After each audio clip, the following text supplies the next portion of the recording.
All right, everybody. Well, welcome to our final holiday edition of Art Brunch. First, though, I want to begin with the final announcement. I just have a few spots left for this trip. So if you have any interest, please reach out to me immediately because I think within the week it's going to be filled up. So if you have interest and have not sent me a deposit or let me know that you intend to do that, please do. It's going to be, I think, a really incredibly impactful journey, especially for me. I'm going pretty much for myself and dragging a group along with me. Hopefully, they'll get something out of it as well. All right, I hope this time of year, when we look at nativity scenes like this one, we consider the idea that the nativity is actually our story. We should understand our own birth as absolutely special. And we should think of our location, Boulder for me, but wherever that may be for you, think of it as our little town of Bethlehem. As Philip Brooks Carroll puts it, our location is the place where the hopes and fears of all the years are met indeed tonight. The holiday season could be a metaphor for our own birth story by representing the birth of a new beginning, our own inner divine potential, and finding our place within a larger, meaningful story. But recall that this painting, The Mystic Nativity by Sandro Botticelli, contains two nativity stories. There's the initial birth of awakening, but also a second nativity that is about the end times of our life, which is a call to the birth of a legacy mindset where we take hold of the idea that our lives inevitably leave an impactful wake after our death. We will, in a very real sense, live beyond the grave, and we have control now over what sort of impact our legacy will have. Now, last week we were discussing Mary from the Mystic Nativity as an archetypal figure, one who represents all the ideals of motherhood, nurturing, protective, etc. But her legacy over time became much, much more. It grew exponentially after her own departure from this world. The ribbons the angels carry in the painting describe Mary as Queen of Heaven, Bride of God, sanctuary beyond words, among other attributes. We were invited then to use this as inspiration to think about our own legacy and how it might grow after our death. And I asked you, if a painting like Mystic Nativity were created by a great artist inspired by your life, what would those ribbons say? These are the attributes we will need, the resources we will need, who we will need to become, who we will need to know to fulfill our legacy ambitions. That's what's going to be on these ribbons. And I know that's quite a challenge. And based on some of the conversations I had with the folks at the in-person meeting last week, I believe that many of us haven't given a great deal of thought to our legacy, at least in the broad terms I described.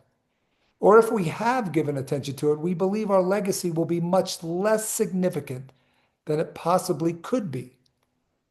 We all need a little inspiration from time to time to think a little bigger, to imagine a more impactful legacy. Hopefully, all of us will find some inspiration to do just that today. Now, the question of legacy is one that haunts me to some degree. I also said last week that I don't want to end up in a hospice program with regrets. I don't want this old man to be me.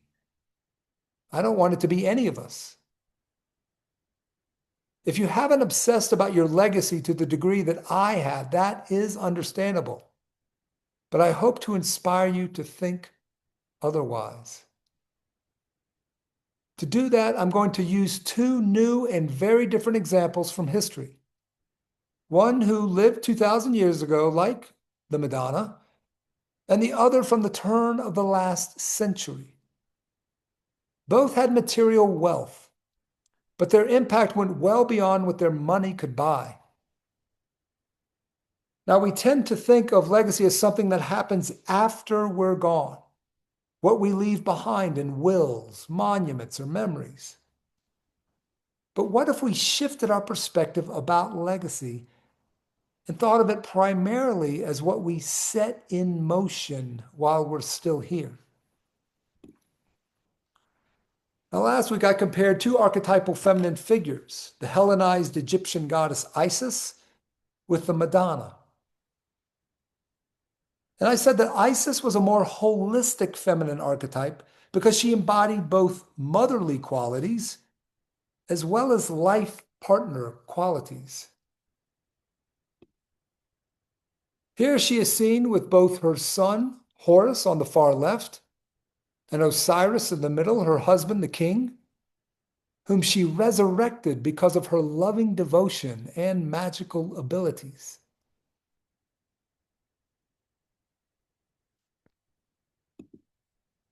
Mary, the mother of Jesus, came along and her legacy evolved to become the archetypal mother figure of the West.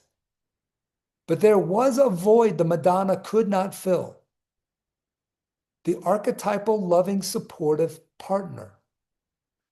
And there is one figure from history who at one time filled that role, but whose legacy in that regard was silenced for a long period until its reawakening in modern times. Before I move to the next slide, can you guess whom I am speaking about?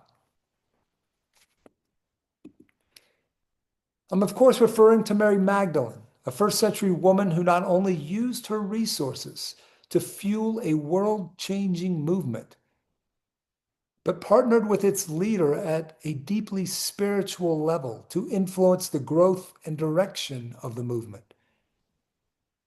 Mary Magdalene appears in all four Gospels, a distinction that signals her significance in the early Christian movement.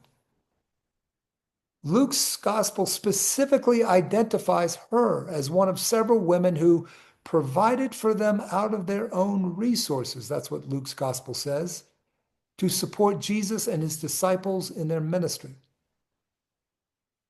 This is a remarkable detail. In first century Palestine, women with financial independence were uncommon.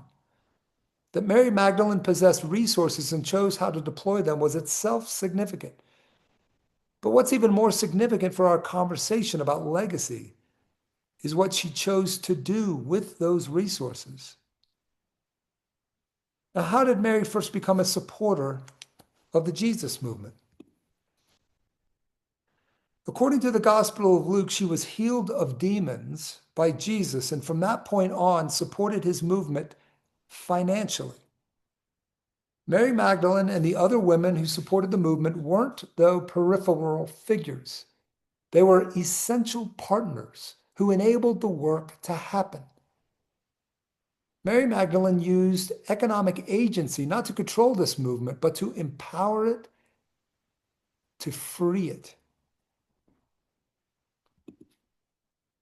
On Easter morning, she was the first to bear witness to his resurrection. For that reason, she is called the apostle to the apostles.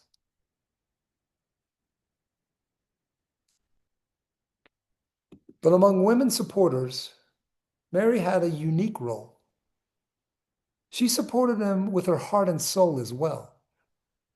When almost everyone else fled at his crucifixion, she stayed with him. So Mary Magdalene was no doubt a spiritual partner in this movement. Now, some, as you know, surmise that she was more than that to Jesus, and she may have been. We don't know for sure. One artist who did hint at that possibility was Titian. There is a definite erotic energy to this work. Perhaps Titian and others were onto something, some historical truth downplayed or consciously suppressed.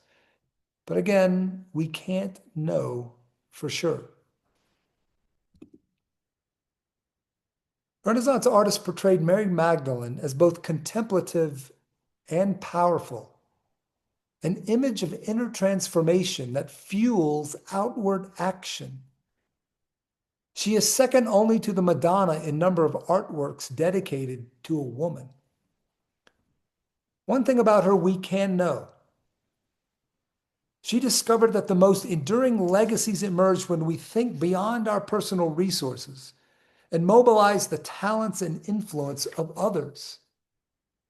This is the fundamental shift from asking, how can I do this, to asking, who can do this with me? Mary is an example of a radical shift in mindset regarding our impact and legacy. We often think legacy begins at death.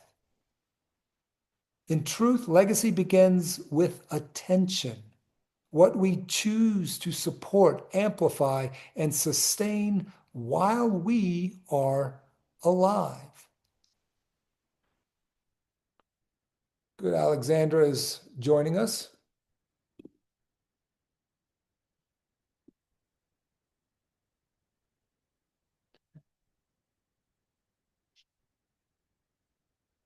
One thing Mary understood is that legacy is actually relational, built through people rather than possessions.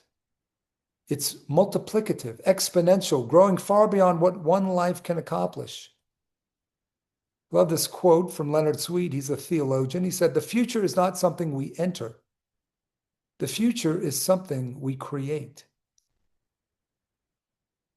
Well, the future is also directional.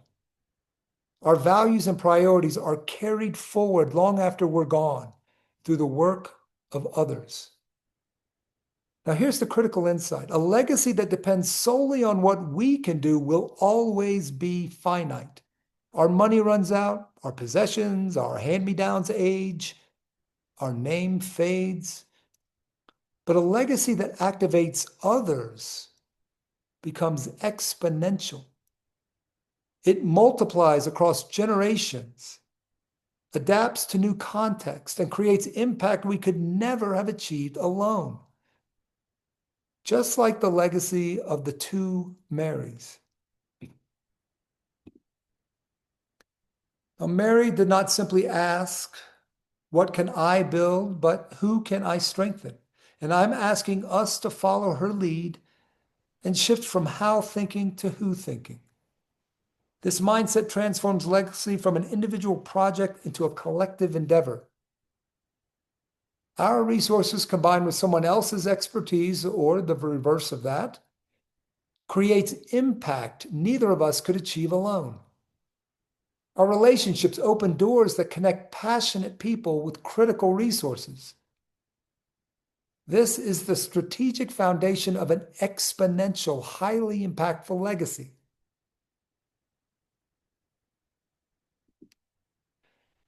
Now, this is a wonderful modern icon of Mary Magdalene. She is holding the egg she used for spreading the message of resurrection and spiritual rebirth. Now, some of you may appreciate this image because her skin tone in this work is likely more historically accurate. Well, Mary's legacy is still growing.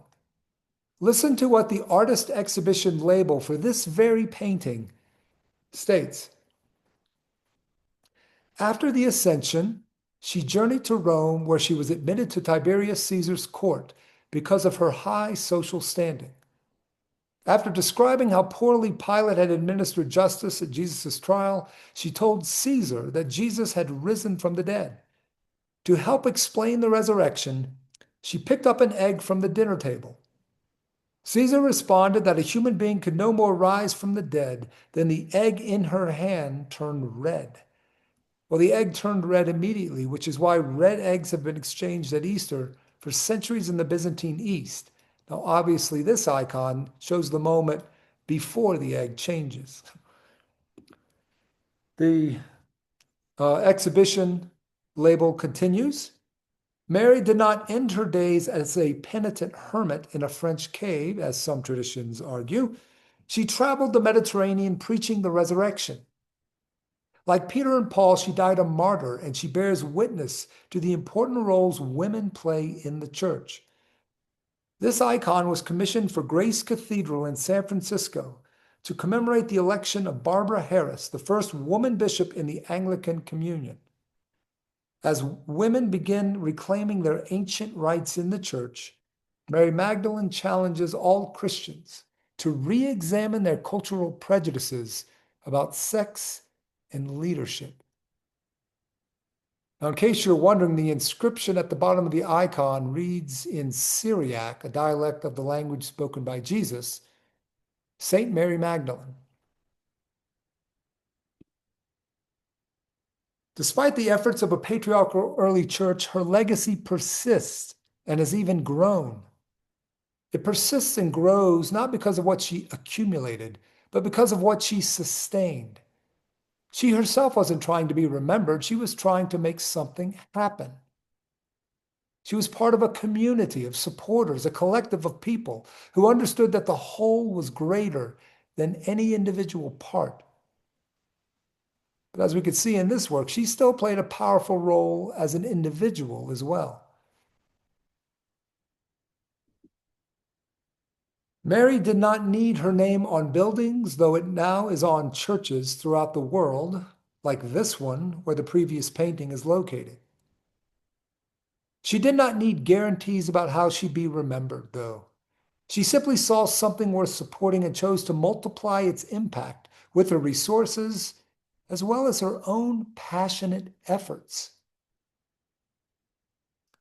Now, our next example may surprise some of us, but his philosophy about legacy supports every bit of what I have said. He was born in Scotland, but due to financial hardship, the family immigrated to America. At 12, Andrew Carnegie was compelled to help support his family by working at a cotton mill near Pittsburgh, Pennsylvania. And as we know, that humble beginning led to his amassing a huge fortune through shrewd investments in the steel industry. What is significant for us, though, is not his business practices, but his approach to philanthropy. Carnegie donated around $350 million during his lifetime. That's $300 million in 1900 money. Can you imagine what that is today? That was close to around 80% of his entire fortune. And he used it to endow many institutions and charitable foundations that bear his name today.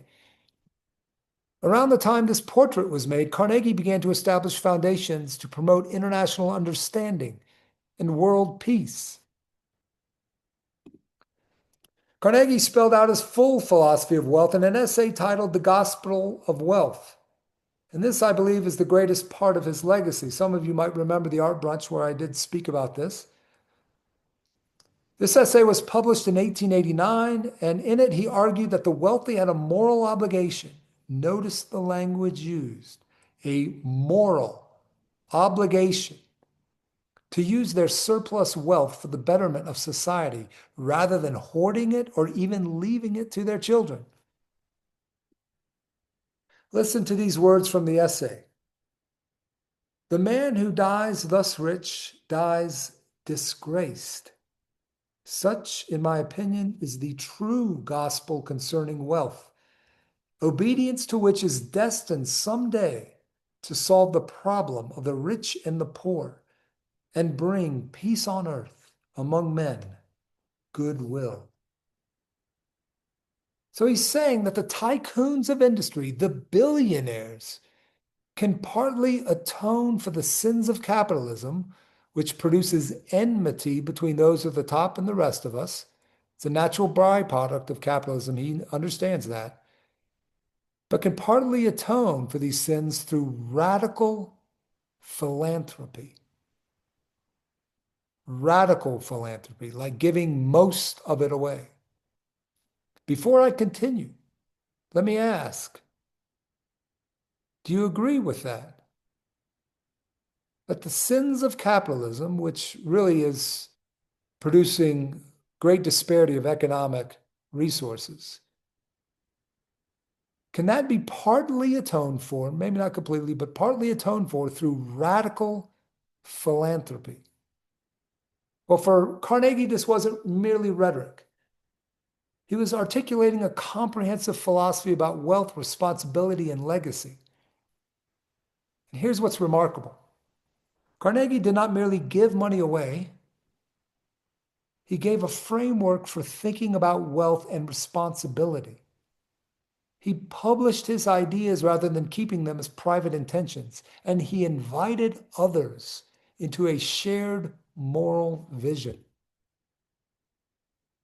Because economic disparity may threaten the harmonious relationship between those at the top and the mass of the middle class, Carnegie believed that the wealthy should view their wealth as a trust fund, entrusted to them personally and to be administered responsibly during their life for the benefit of society. All wealthy people have this philanthropic responsibility, no exceptions. So instead of leaving the bulk of it to their heirs, the wealthy should instead use it to create institutions and programs that would benefit the common good, such as libraries, museums, public parks, universities, and hospitals. The key with Carnegie was that his legacy is more about his ideas set forth in the gospel of wealth than just his money that he spent towards libraries and other cultural institutions.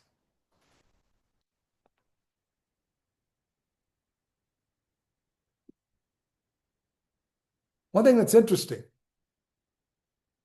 last week at the in-person meeting, or actually it was a couple weeks ago, I think, I said that Andrew Carnegie had a great impact on the development of the Metropolitan Museum of Art into what we know it as today. Carnegie, though, didn't have an influence through direct donations. It was how his essay impacted the people who did directly mold the Metropolitan Museum into one of the world's greatest art museums. You see, the ripple effects of Carnegie's thinking demonstrate the power of exponential legacy. His ideas influenced generations of philanthropists. During his own lifetime, figures like J.P. Morgan and John D. Rockefeller adopted similar approaches to giving. And in the modern era, Bill Gates and Warren Buffett have explicitly cited Carnegie's The Gospel of Wealth as foundational to their own philanthropic philosophies. J.P. Morgan in particular was an absolute powerhouse. As president of the Metropolitan Museum from 1904 until his death in 1913, he transformed the museum into a major international player. People like Morgan did not simply copy Carnegie's institutions. They adopted his framework and applied it in their own contexts, creating their own exponential impacts. In this illustration, we can see that Morgan used his wealth to bring culture and beauty to America from Europe. I think some Europeans still resent it that these works are not in their museum. Carnegie's greatest legacy was not the over 2,500 libraries he funded, as impressive as that is. It was not Carnegie Mellon University or the Carnegie Endowment for International Peace or whatever. Though these institutions continue important work, his greatest legacy was establishing a new norm for how wealth should serve society. He changed the conversation. He made it expected that those who accumulate great wealth would give it away strategically during their lifetimes. He transformed philanthropy from optional charity into moral obligation. So Carnegie's legacy multiplied because he thought about it during his lifetime, not in the last year of his life. He published ideas and invited others into his vision rather than keeping it private. And crucially, he focused on who could carry the vision forward rather than trying to control it from beyond the grave. Mary Magdalene and Andrew Carnegie lived in completely different worlds, possessed vastly different resources, and worked toward different ends. Yet they share fundamental principles about legacy. Neither attempted to do everything alone. Both recognized that their greatest impact would come through investing in others and both acted well before their earthly departures. Both multiplied impact through strategic partnerships. Mary Magdalene partnered with a movement. Carnegie partnered with communities that maintained his libraries and with other wealthy individuals who adopted his philosophy. Friends, we need to make a perceptual shift in thinking about our own legacy. We need to think of ourselves as sowers. Here's a wonderful quote from Archbishop Oscar Romero. We plant seeds that one day will grow. We water seeds already planted. We cannot do everything. The sower never controls where every seed lands. But legacy work trusts that what is planted, whether they be ideas, beauty, justice, trusts that it will grow beyond us. So if we take their lessons seriously, we need to ask ourselves different sorts of questions. What values do I want others to carry forward? Not what do we want to be remembered for, but what principles and priorities do we want to see continue in the world after we're gone? Another question we should ask ourselves, who is already doing work aligned with those values? So rather than assuming we need to start something new, where is good work already happening that we could strengthen? And finally, how can my resources strengthen their capacity? What do we have, whether it's money, time, relationships, credibility, platforms, that could multiply someone else's effectiveness? We don't need Carnegie's wealth to apply these principles. Mary Magdalene didn't have Carnegie's wealth either. What we need is intentionality about asking who instead of how, acting now instead of waiting, and multiplying impact through others instead of limiting ourselves to what we alone can do. So when we think about legacy now, through relationships, shared values, and collective action, we move from finite influence to exponential impact. We shift from asking, what will I leave behind, to who will carry this forward? Mary Magdalene decided to invest in a movement that would change the world. Andrew Carnegie decided to give his wealth away strategically and inspired others to do the same. Both made conscious choices about legacy while they were alive, not passive assumptions that legacy would somehow take care of itself after death.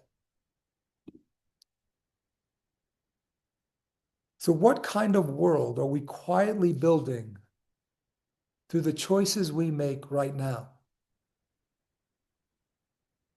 Legacy is not reserved for the wealthy or the famous. Every person, every community shapes the future through where it places its trust and its resources as well as its imagination. What we do for ourselves dies with us. What we do for others and the world remains and is immortal. Our legacy is being written now, not in some distant future. Every resource we deploy, every person we empower, every organization we strengthen, every value we model and teach, these are the building blocks of what will continue after we're gone. Now, I know we are all distracted these days. Social media ensures our attention will be pulled in all sorts of directions, and especially away from what might be most important to us. And that is why I offered the concept of a legacy tree last week as a ritualized reminder and source of inspiration to keep us on track with what is most significant. What will the ribbons say that hang from these limbs if this were your legacy tree? What inspiring imagery would be on the ornaments? Perhaps you can transform your Christmas tree into a powerful reminder to maintain a legacy mindset. Or you can come up with your own ritual. It doesn't have to be a tree. But I do think this time of year is perfect. It's perfect because it allows us to review how our legacy is developing from the past year, as well as it's a time where we can set inspiring resolutions to build our legacy for the new year. The important thing is legacy is not about being remembered. It is about ensuring that love, justice, and beauty continue after us.